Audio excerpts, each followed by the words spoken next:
Welcome back to Macro in 2 minutes. As the market adjusts its rate cut outlook for the Fed, the dollar has been on a rally recently. But do you know there's an indicator closely correlated to movements in the US dollar index?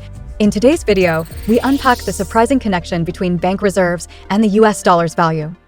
Let's look at bank reserves first. They're funds depository institutions keep with the Federal Reserve. Reserves play a crucial role in the financial system. They can help banks handle unexpected withdrawals like bank runs. More importantly, excess reserves, which are reserves above the minimum reserve requirement, are a key source of funds for interbank lending. The amount of reserves directly impacts short-term interest rates.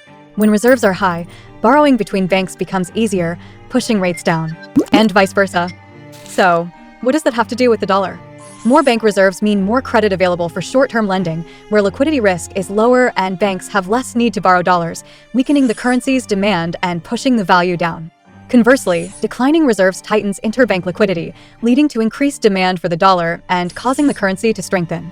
In other words, there's an inverse relationship between reserves and the dollar index. But let's flip the y-axis for bank reserves to really bring out that correlation. During the Fed's past rounds of quantitative easing, which injects liquidity into the financial system, the size of bank reserves surged, weakening the dollar. In contrast, during the quantitative tightening phase here, reserves dwindled and the dollar strengthened. What about the current round of tightening? At the onset, reserves declined and the dollar strengthened. But for a while there, bank reserves actually grew. That's because a key monetary tool, the Overnight Reverse Repo Facility, or ONRRP, acted as a buffer in absorbing liquidity.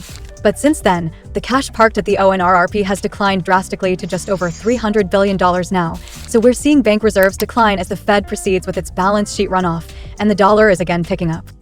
But here's the twist.